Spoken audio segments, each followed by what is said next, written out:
د انحراف زاویه کومې زاویې ته ویل کیږي؟ دا مو په پرون لیکچر کې مې یو اندازه ویلی و. هر کله چې وړانګه خپل د اصلي مسیر څخه راکږه سوله، څومره چې د اصلي مسیر څخه راکږه سوې، دغې زاویې ته موږ تاسې څه وایو؟ د انحراف زاویه. اوس نو دا د مسیر څخه کوږوالی کیدای شي د نارمل طرف ته وي او یا د نارمل څخه لیرې طرف ته. دا د مسیر څخه کوږوالی ته موږ تاسې ماتېدل یا انکسار وایو. صحیح ده؟ نو دا سو د انحراف زاویه. دا موږ تاسې به ښکاره کوو په ډي باندې، ډیویشن انګل. او بحراني زاویه کریټیکل انګل، دا زه تاسو ته ما په کتاب کې په تیتا سی باندې ښکاره کړی. دا زه تاسو ته تشریح کوم چې دا څه ډول زاویه ده. دغه یو ځل په شکل کې وګورئ.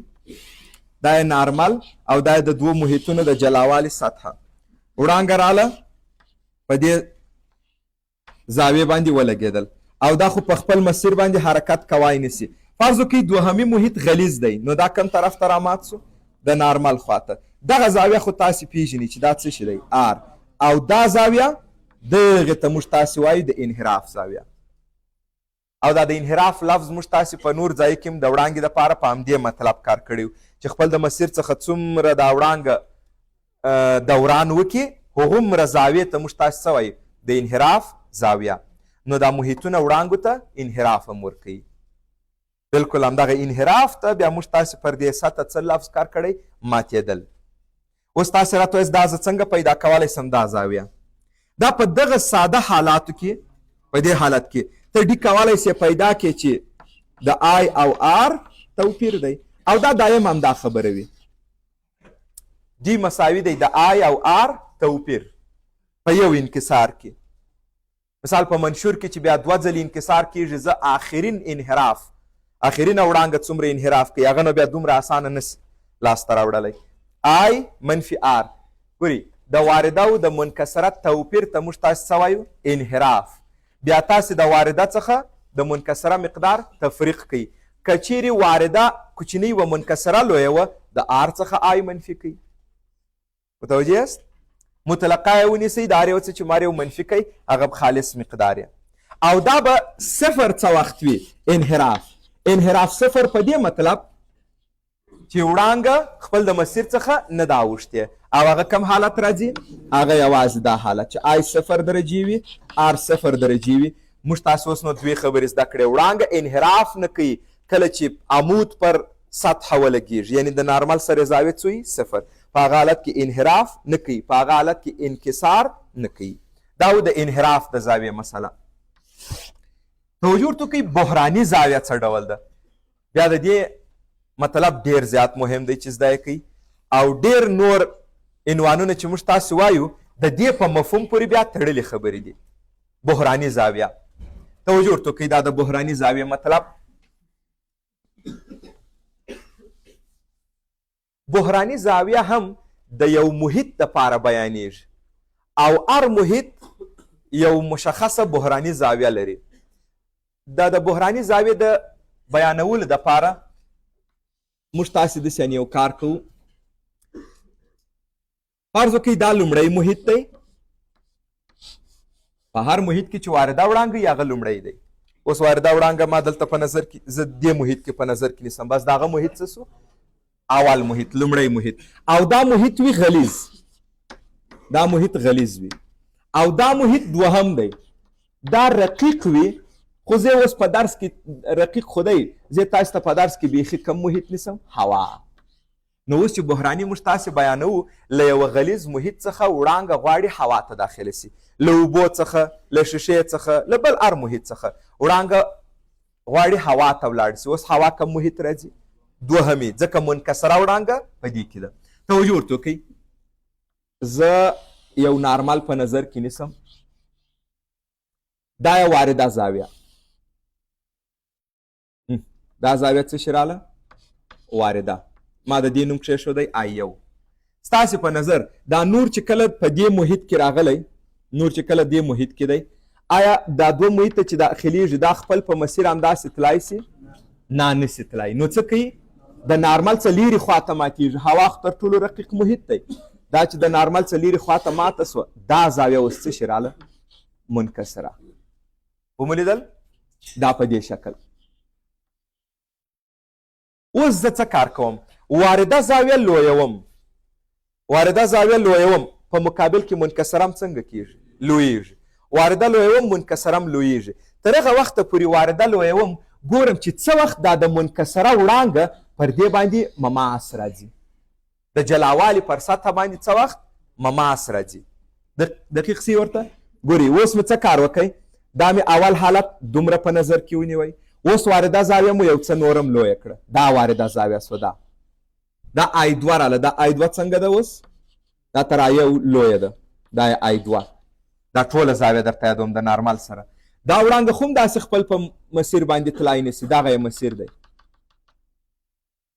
نو دا څه رقم کوي دا د نارمل څخه لیرې خواته ماتېږي مګم څنګه به ماته سي ستاسې په نظر په دې شکل کله چې ما وارده زاویه ته لویه کړه منکسره نوره هم څنګه راله لویه ذهن ته مو راځي څه رقم مسله درته یادوم اوس نو تاسې دا زاویه لویوئ وګورئ چې څه وخت دغه وړانګه دومره راکږیږي چې د جلاوالي پر سطحه باندې مماس راځي یعنې زه غواړم تر کومه حالته پورې وارده لویه کړم تر څو چې منکسره زاویه 90 درجې ته راورسیږي او دا کار هغه وخت ممکن دی چې له غلیظ څخه رقیق ته وړانګه روانوي متوجه یاست دلته کومه زاویه مخکې روانه ده منکسره لویه ده ځینې تقریبي اعداد به په نظر کې ونیسو فرض وکړئ وارده زاویه وه 10 درجې منکسره زاویه راله 48 درجې وارده زاویه لویه سو 2 درجې منکسره راله 1 درجې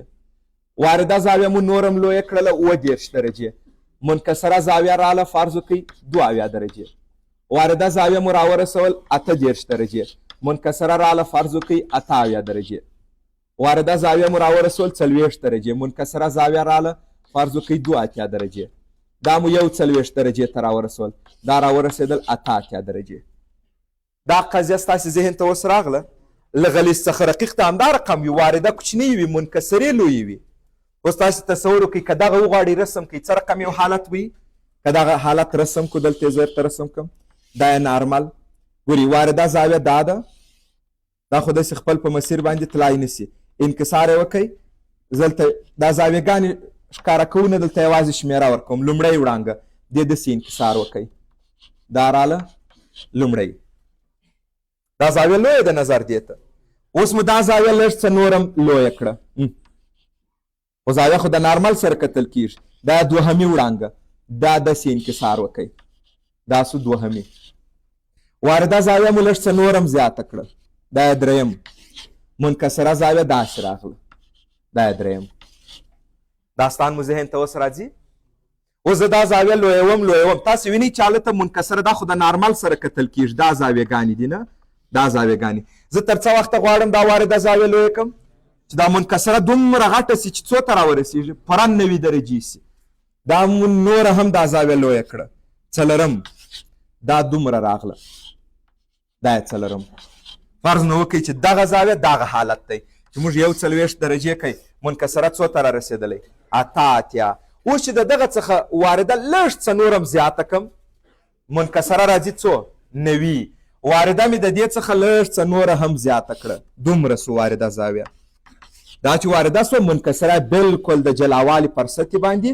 مماس راووتل او دلته نو اوس څو زاویه راغلې د پنځمې دپاره منکسره زاویه 90 درجې او وارده زاویه دلته څو وه وارده دومره وه منکسره یې څو راغله 90 درجې دغه زاویه چې دا منکسره یې 90 ده دغې واردې ته ویل کېږي بحراني زاویه او دا زاویه د داغه محیط ته د دې غلیظ والا فرض وکړئ دلته موږ چې راورسېدلو 42 درجې ته دا څو رالی 90 درجې تاسې بحراني زاویه څه وخت تشکیلولی سئ چې نور له غلیظ څخه رقیق ته روان وي له رقیق څخه غلیظ ته ولې نسي کېدی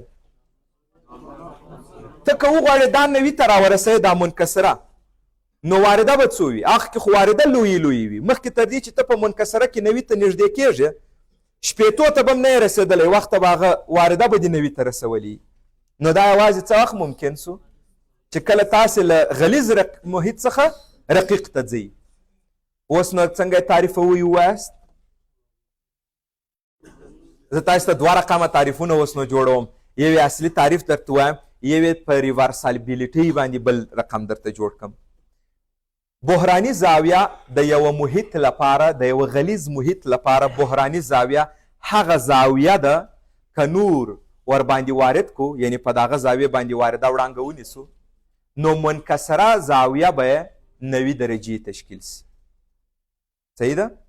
اوس دې ته وګورئ. په پنځم کې دا د نور منبع دلته وه، ګروپ زموږ تاسې سره و، فرض وکړئ یو لایزر و، وړانګه مو وارده کړه. که چیرې اوس تاسې دا ریورس کوئ، وړانګه دلته ګروپ دلته کښېږدئ، پوهېږئ دا به اوس په کوم مسیر راسي؟ بلکل په هغه پخواني مسیر. نو که له غلیظ څخه رقیق ته ځئ، څنګه به بحراني تعریف کې؟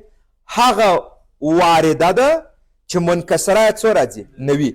ریورس یې که ووایه، که له هوا څخه یو غلیظ محیط ته وړانګه په 90 درجې وارده کو، منکسره به یې څه بحراني. له غلیظ څخه رقیق ته څنګه یې زده کوئ؟ له غلیظ څخه رقیق ته هغه زاویه بحراني ده چې منکسره یې څو راسي؟ 90. برعکس که وارده 90 راله، منکسره چې هر یوه تشکیل سوه هغه به څه وي؟ بحراني.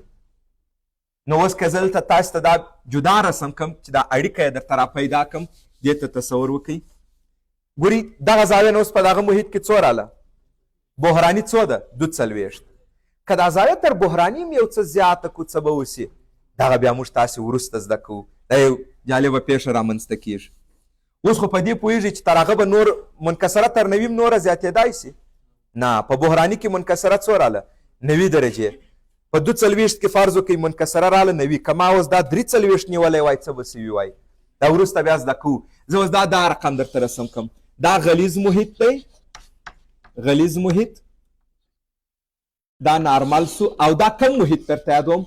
مشخصا هوا، چې د دې د انکسار ضریب هم څو دی؟ 1. اوس دلته هوا کم محیط راځي؟ 2، او د دې د انکسار ضریب دی 1. او دا غلیظ محیط اوس کم یو راځي؟ اولی.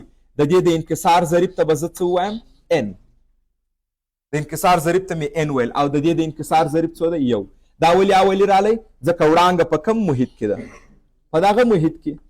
دا اوس داسې فرض وکړئ دا زاویه ده بحراني. مخکې موږ تاسې زده کړه که وارده زاویه د بحراني په اندازه وي، نو منکسره یې څنګه راځي؟ د جلاوالي پر سطح باندې مماس، یعنی منکسره به دلته اوس څو تشکیل سي؟ r مساوي په 90 درجې، او وارده مو څو نیولې ده؟ i مساوي په تیتای سي. اوس تاسې د سینال قانون ورباندې تطبیق کوئ. د سینال قانون مو څنګه زده کړی و؟ په هر محیط کې د انکسار ضریب ضرب په هغه محیط کې د زاویې ساین مساوي دی په هر محیط کې د انکسار ضریب ضرب په هغه محیط کې د زاویې ساین. راغلی؟ اوس نو n ضرب ساین تیتا سی دا مساوي په څو راغلی؟ 1. اطراف به پر n وویشي، ساین تیتا سی مساوي سو په 1 پر n. څومره ښه اړیکه م پیدا کړه. د هر محیط د بحراني زاویه چې وغواړئ، د بحراني زاویې ساین د هغه محیط د انکسار د ضریب معکوس دی. زموږ تاسې د انکسار ضریبونه د محیطونو لپاره زده دي. د هر محیط د انکسار ضریبونه وځکه د ټولو محیطونو لپاره بحراني زاویه پیدا کړئ چې څومره دي. د اوبو دپاره بحراني زاویه شاوخوا 42 یا 43 درجې ده. فرض وکړئ 42 درجې. اوس وایست د اوبو دپاره بحراني زاویه 42 ده. د دې مطلب څه دی؟ که وړانګه په اوبو کې وي او وارده 42 سوه، نو منکسره به د جلاوالي پر سطح څنګه راوځي؟ مماس. دا اړیکه ډیره زیاته مهمه ده، دا حتما تاسو په یاد ولرئ. د هر محیط د بحراني زاویې ساین د هغه محیط د انکسار د ضریب معکوس دی. اوس که د انکسار ضریب ولرو بحراني زاویه پیدا کوو، که بحراني زاویه ولرو د انکسار ضریب پیدا کوو. د دې دوه کمیتونو ترمنځ مو اړیکه جوړه کړه.